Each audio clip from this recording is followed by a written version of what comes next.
Mizur Rahman, CN Bangla টিভির সাবেক admin এবং বর্তমান চ্যানেল এইচআরের চেয়ারম্যান, বসুন্ধরা শিশু হাসপাতালের সিনিয়র ভাইস চেয়ারম্যান। আমার লেখা অনেক কবিতা, গান টান, আমার বাংলাদেশ টেলিভিশনের একজন গীতিকার, সুরকার এবং শিল্পী। বসুন্ধরা শিশু হাসপাতাল নিয়ে আমি অনেক লেখালেখি করছি। এই হিউম্যান রাইটস নিয়েও লেখালেখি। হিউম্যান রাইটস এটা আমার মূল সংগঠন, এটা জাতিসংঘের প্রাপ্ত একটা সংগঠন। এটা আমি হিউম্যান রাইটস থেকে এবং সমাজকল্যাণ থেকে প্রাপ্ত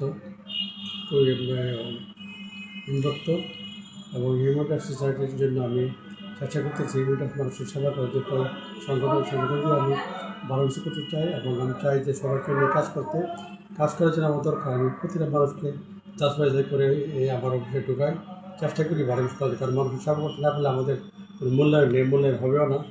এই মূল্যায়ন করার জন্য আমার যত দরকার চেষ্টা করি করার জন্য, দেরি হলেও চেষ্টা করি ভালো কিছু করার জন্য। আমি আজকে যার সামনে সাক্ষাৎকার দিচ্ছি, আমার কাছের লোক, ক্লোজ লোক এবং আন্তরিক লোক, তাকে নিয়ে আমার অনেক গর্ব করা আছে। কারণ সে অত্যন্ত ভালো মানুষ, আমাকে নিয়ে ভাবে, আমাকে বুঝতে যে কারণে। স্যার, আপনার অনেক গুণের কথা বললাম, সর্বোপরি আপনি একজন ফ্রিডম ফাইটার, যেটা জাতির শ্রেষ্ঠ সন্তান। তো যখন স্বাধীনতা সংগ্রামে আপনি ঝাঁপিয়ে পড়েছিলেন, তখন আপনার ওই সময়টার যদি সেই 9 মাস যুদ্ধের যদি কোনো একটা স্মৃতি আমাদের সাথে শেয়ার করেন। ধন্যবাদ আপনাকে। কথা না বললেই নয়। আমি 7 মাসে ভাষণ জাতির জন্য বঙ্গবন্ধু শেখ মুজিবুর রহমান যখন ভাষণ দেয়, তখন আমি ক্লাস 10-এ পড়ি, লতিফ বয়না হাই স্কুল ডেমরা।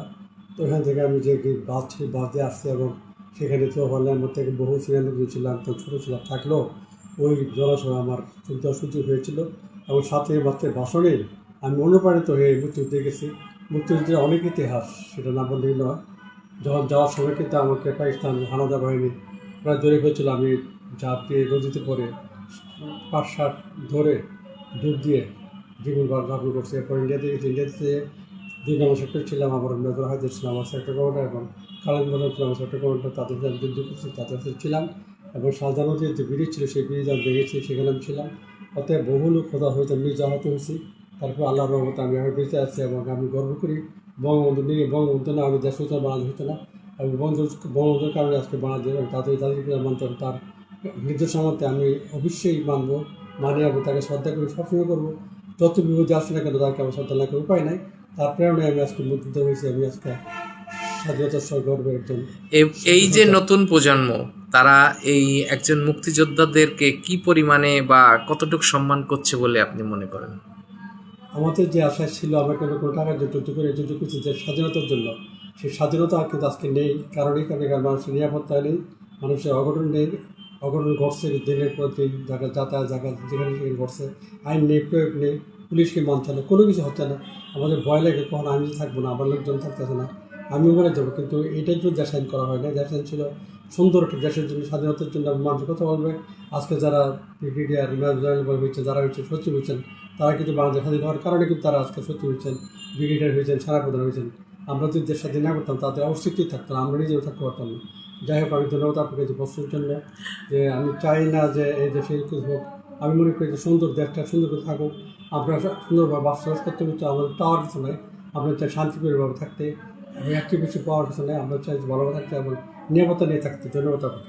আচ্ছা স্যার, আরেকটা কথা, সেটা হলো আপনি লেখালেখি করছেন, গান। তো মুক্তিযুদ্ধের সময় কি তখন কি অবসর সময় গান টান গেতেন, যখন অনেক মুক্তিযোদ্ধারা একসাথে ছিলেন?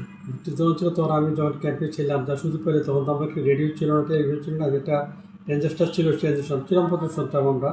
এবং মাঝে মধ্যে গান ইচ্ছে করে গান করতাম মানুষের আনন্দ দেওয়ার জন্য। সেগুলো আমার স্মৃতিগুলো মনে এবং আছে। আপনার অনেক লেখা গান তো আছে, আমার লেখা অনেক গান আছে, অনেকে সেটা কি এক লাইন কি শোনানো যাবে? আছে, মনে আছে? মনে আছে। একটু শোনান। 9:30 ট্রেন তোমার আসলো রাত 12টায়, ঢাকা দেবে খিল দিয়েছি বন্ধু আমার দরজা। ও 9:30 ট্রেন তোমার আসলো রাত 12টায়, ঢাকা দেবে খিল দিয়েছি বন্ধু আমার দরজা। বাহ, অসাধারণ! স্যার, আপনি অনেক নাটক লিখেছেন, অনেক সাহিত্য উপন্যাসও লিখছেন। তো এই যে একটা মানুষের ভিতরে এতগুলো গুণ, আপনি কোনটাকে বেশি প্রাধান্য দেন? আমি আসলে লেখালেখি তো করতে চাই, কিন্তু গান বাজনা আমার পছন্দের ছিল। শিল্পী সংস্কৃতির বিষয়ে আমার পছন্দের ছিল, যে কারণে আমি যেখানে যুদ্ধের সময় কিন্তু আমি গান করেছি মানুষকে আনন্দ দেওয়ার জন্য। এখনও চেষ্টা করি কিছু করা, আমার যে বয়স সেই বয়সে কিছু করার ইচ্ছা না থাকলেও চেষ্টা করি সবাই আপনাদের মাঝে থেকে আপনাদের নিয়ে কিছু করার। এর চেয়ে বেশি চাওয়ার কিছু নাই। আর এখন আমি চাই যে এই গান বাজনার মাধ্যমে সংস্কৃতির মাধ্যমে বেঁচে থাকতে চাই, এবং সবাইকে যারা থাকে তারা যদি ভালোবাসা থাকতে চায় তাহলে আমি ভালো কিছু করতে আচ্ছা, পারবো। বর্তমান সরকার উনি তো মুক্তিযোদ্ধার সপক্ষের সরকার, তো ওনার কাছে আপনাদের মুক্তিযোদ্ধা হিসাবে ওনার কাছে আপনাদের কি চাওয়া আছে? আমি আমার মুক্তিযোদ্ধাদের জন্য একটাই চাওয়া, ওরা আমাদেরকে সম্মান করবে, আমরা যেন গর্বের সাথে চলতে পারি, এবং আমাদের এই বৃদ্ধ বয়সে আমাদের চাহিদা সেটা যেন আমাদের দৃষ্টি থাকে, এবং আমাদের ধরার জন্য যেখানে সেখানে যেন আমরা অবমূল্যায়ন না হই, সরকার যেন আমাদের সুদৃষ্টি রাখে, একটা করে পাওয়া আমাদের নেই। আর রাষ্ট্রের প্রতি তো আপনাদের যে দায়িত্ব, নতুন প্রজন্মদের উদ্দেশ্যে আপনার কি বলার আছে, যারা এই 24শে জুলাই যারা ধন্যবাদ আপনাকে, যারা আজকের এই অবস্থায় নিয়ে আসছে তাদেরকে আমি অবমূল্যায়ন করি না। তাদের জন্য হয়তো চেষ্টা জীবন ছিল, হয়তো ভালো করে করছে, কিন্তু আমরা যা পাইছি তাতে আমার মনে হয় না যে ভালো কিছু হয়েছে। এবং আমরা যে অবহেলিত হচ্ছে, যে আইন শাসনে আইনকানুন যে অবহেলিত হচ্ছে, নিয়মকানুন নাই বা আইনকানুন মানা হচ্ছে না, সেটা দেশের জন্য ভালো কিছু মঙ্গলজনক না। আমি সরকারকে সুদৃষ্টি কামনা করছি, উনি যদি সুদৃষ্টি দেয় তাহলে হয়তো জনগণ সুন্দরভাবে থাকতে পারবে, ভালো থাকতে পারবে এবং ভালো খেয়ে বলতে পারবে। এবং আমরা চাই সুন্দর বাংলাদেশের জন্য সারা বিশ্বে একটা মাথা উঁচু করে দাঁড়াতে পারি। এত বড় পাওয়ার আমার জন্য। ধন্যবাদ স্যার। আমার দর্শকের একটা প্রশ্ন ছিল, সেটা হলো আপনি যেহেতু বাংলাদেশের একজন সম্মানীয় ব্যক্তি, জাতির শ্রেষ্ঠ সন্তান, তো এই আগামী আমাদের প্রজন্মকে যদি আরও সুষ্ঠু, সুন্দর এবং সঠিকভাবে বাংলাদেশ পরিচালনা করতে হয়, তাহলে কি কি এই সরকারের কি কি উপদেশ বা কি কি করলে উনি ভালো হবে, যদি আপনি একটু বলতেন। ধন্যবাদ আপনাকে। আমার মনে হয় যে সবচেয়ে বড় উচিত মুক্তিযুদ্ধকে শ্রদ্ধা করা এবং মুক্তিযুদ্ধকে ভাবা, দেশটা কীভাবে হলো, কী ছিল, কোথা থেকে ঘুরে আসছি। আমরা আজকে স্বাধীনভাবে কথা বলতে পারি, কথা বলার দেওয়ার সোজার জন্য যে বাংলাদেশ, সেই বাংলাদেশে পেয়েছি, এটাকে সুন্দরভাবে গড়ে এবং এটা কীভাবে রাখলে বাংলাদেশে থাকবে, সারা বিশ্বের মাথা উঁচু করে দাঁড়াতে পারবে, সেটা আমাদের সবার খেয়াল করা উচিত। এবং এটা সরকারের প্রতি, জনগণের প্রতি সবার কিন্তু নজর আহ্বান জানাবো, তারা যেন দেশের প্রতি মায়া রেখে কাজ করে, যাতে কারোর প্রতি কারো পরস্পর এরকম চিন্তা ভাবনা না করে, যাতে কেউ খারাপ কেউ ভালো, কিন্তু সবাই চায় মিলেমিশে থাকতে এবং দেশটাকে করতে, সোনার বাংলাদেশ করার জন্য বঙ্গবন্ধুর নির্দেশনা, বঙ্গবন্ধু বাংলাদেশ, এটা সবাইকে মনে রেখে কাজ করতে হবে। আশা করি সবাই এটা মানবেন এবং সবাই সুন্দর চলবেন। আমরা সবাই একে একে অপরের শত্রু হতে চাই না, সুন্দর মিলিতভাবে সবাই কাজ করতে চাই, সোনার বাংলাদেশ করতে চাই। ধন্যবাদ আপনাকে। স্যার, আর একটা বিষয় ছিল, সেটা হলো যে এই আমরা যারা বাংলাদেশে অনেকেই যে দ্রব্যমূল্যর বিষয় নিয়ে একটা ব্যাপার, তারপরে একে অপরের হানাহানি, অনেকে সম্মান করে না, অনেকে স্নেহ করে না, এই মানুষের প্রতি যে মানুষের একটা বৈষম্য সৃষ্টি হয়েছে, সেটাকে আপনি কি মনে করেন?